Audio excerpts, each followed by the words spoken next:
Capcom just revealed something huge about the future of Resident Evil.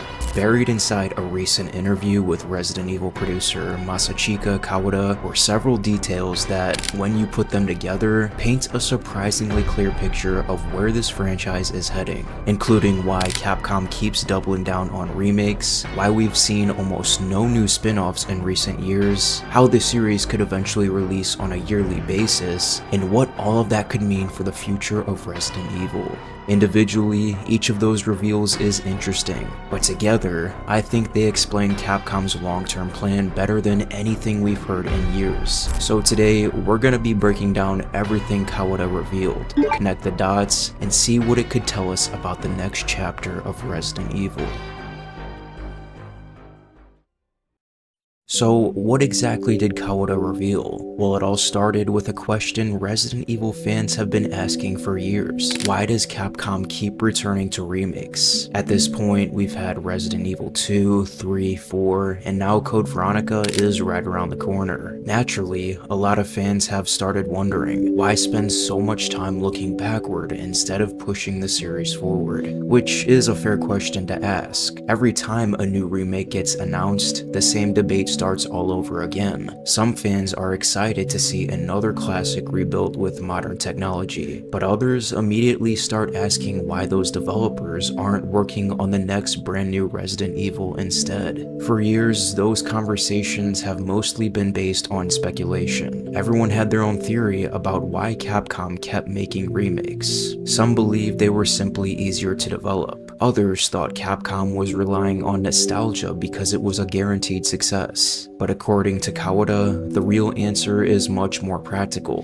He explained that creating a brand new Resident Evil every single year simply isn't realistic. Modern AAA development has become incredibly demanding. Games take longer to make than they did a decade ago. Development teams are larger, technology is more complex, and player expectations are higher than they've ever been. Every new Resident Evil isn't just expected to be good, it's expected to push the series forward, and that kind of game takes time to build. So instead of trying to force an impossible schedule, Capcom came up with a different solution. Rather than releasing only brand new entries and leaving fans waiting a couple of years between games, they alternate. A new mainline title pushes the story forward, and a new remake revisits one of the series' biggest classics. Then the cycle repeats. According to Kawata, that's the strategy Capcom believes will allow Resident Evil to become an annual franchise. And honestly, I think that's the biggest revelation from this entire interview.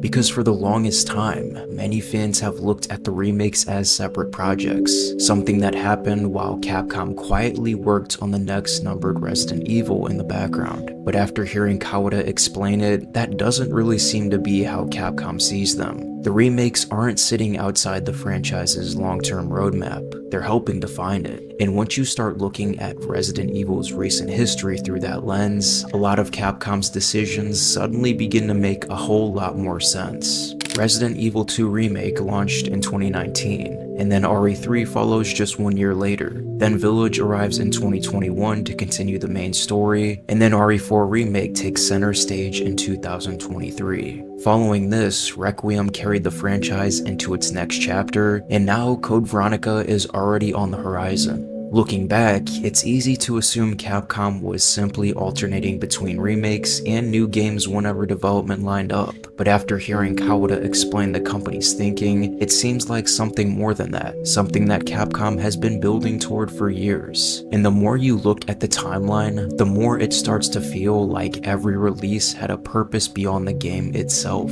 Each one was keeping Resident Evil in the conversation, while the next project continued taking shape behind the scenes.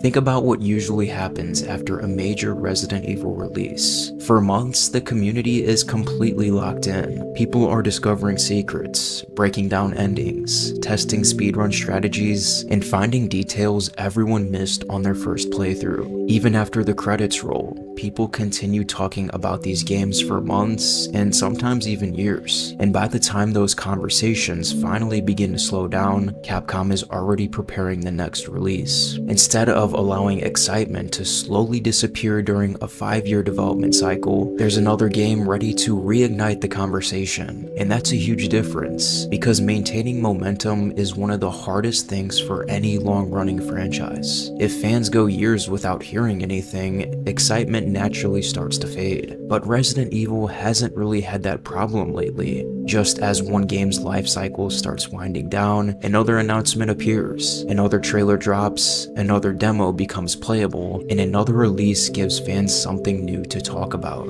It's almost like Capcom has created a continuous cycle of excitement. And that's why I think Kawata's comments are so interesting, as it explained why the franchise has felt so consistently active over the last several years. The remakes have helped to keep Resident Evil in the spotlight, while the next major chapter gets the time it needs to be done right. And when you start to look at it that way, the remakes start feeling like one of the most important pieces of Capcom's long-term strategy.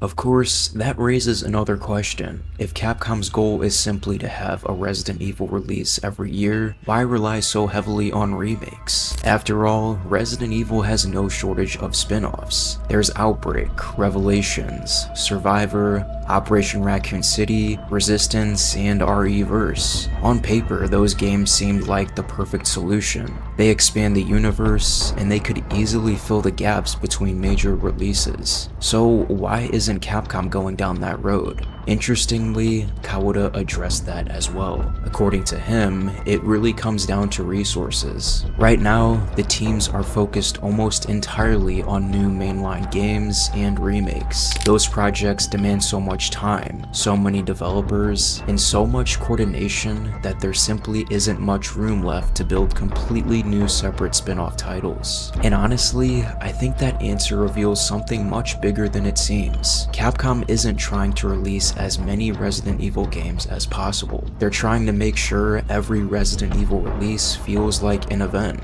And when you look back over the last several years, that's exactly what happened. RE2 Remake didn't feel like a side project, and it became one of the franchise's biggest successes. Then, RE4 Remake raised the bar all over again, and from everything we've seen so far, Code Veronica looks like it's being treated with the exact same level of ambition. None of these games feel like smaller projects designed to simply fill the calendar. Aside from something like the heavily debated RE3 Remake, each one has been given the time, budget, and attention to stand alongside the biggest releases in the franchise. And I think that's why Capcom has been so selective. Instead of spreading developers across 5 or 6 different Resident Evil projects at once, they're concentrating their biggest teams on fewer games that have the potential to make a much larger impact. And there's another reason why that strategy makes a lot of sense. A remake already has something incredibly valuable built into it. A proven story, iconic characters, memorable locations, and years of goodwill from longtime fans. Capcom isn't starting from scratch. They're rebuilding games people already know and love using modern technology, modern gameplay, and modern production values. That dramatically reduces the risk compared to creating an entirely new spin-off that has to introduce fresh characters, new mechanics, and convince players to care about it all from day one. So when you look at it from Capcom's perspective, the decision becomes much easier to understand. Rather than betting those resources on smaller side projects, they're investing them into games they believe can become major Resident Evil releases in their own right. And if annual releases really are the goal, that approach probably gives the franchise its best chance of succeeding over the long term. I think the most exciting part about all of this isn't the interview itself. It's what this strategy could mean for the future of Resident Evil. Because if Capcom really is committed to releasing a new game every single year, then for the first time in a very long time, we can start thinking about this franchise differently. For years, the biggest question in the community was always the same. When is the next Resident Evil game? Every announcement felt unpredictable, and sometimes we'd wait years before hearing anything official. Rumors would come and go, and leaks would start circulating, and fans were left wondering how long the next wait was actually going to be. But if Capcom sticks to this annual release strategy, that question starts to disappear. Instead of asking when the next game is coming, we can now start asking what the next game is, which is a huge shift, because now every new release becomes a clue. Every remake tells us something about where Capcom's dev teams are, and every mainline game tells us how the overall roadmap is progressing. That's a very different position than Resident Evil has been in before. We already know Code Veronica is next, but beyond that, there are plenty of possibilities. Resident Evil 10 being the obvious next step for the main storyline, but eventually, something like Resident Evil 0 could make a lot of sense as another remake. And further down the road, even RE5 becomes a much more interesting conversation than it used to be. Obviously, none of those games have been confirmed, and that's not really the point. The point is that Capcom has finally given us a framework, and now we can start looking at every announcement as pieces of a much bigger roadmap. And I think that's exactly what Kawata was trying to communicate. Not which game is coming next, but how Capcom plans to keep Resident Evil moving for years to come. If this strategy works, fans won't have to worry about the franchise disappearing for years at a time. There would always be something on the horizon. Another remake, another numbered entry, and another reason to stay invested. And honestly, that might be the biggest change of all. For most of Resident Evil's history, fans got used to waiting. But now, Capcom seems to be building a future where waiting becomes the exception instead of the expectation. And if they're able to pull that off, the next decade of Resident Evil could look very different from the last. At the end of the day, I think this interview gave us something even more valuable than a new Resident Evil announcement. It gave us a better understanding of how Capcom is thinking about the franchise moving forward. For years, every remake, every mainline game, and every announcement felt like its own isolated event. But now it feels like they're all part of a much bigger plan. Whether that plan ultimately succeeds is something only time will tell. But if Capcom can maintain the level of quality we've seen over the past several years, then Resident Evil fans could be entering one of the most exciting eras the series has ever had. But what do you guys think? Do you like the direction Capcom is taking with Resident Evil? Or would you rather see them take a different approach? Let me know your thoughts down in the comments below. And if you want to learn more about Capcom's plans for Resident Evil Veronica, then consider clicking this video here. But as always, thank you so much for watching, and I'll see you next time.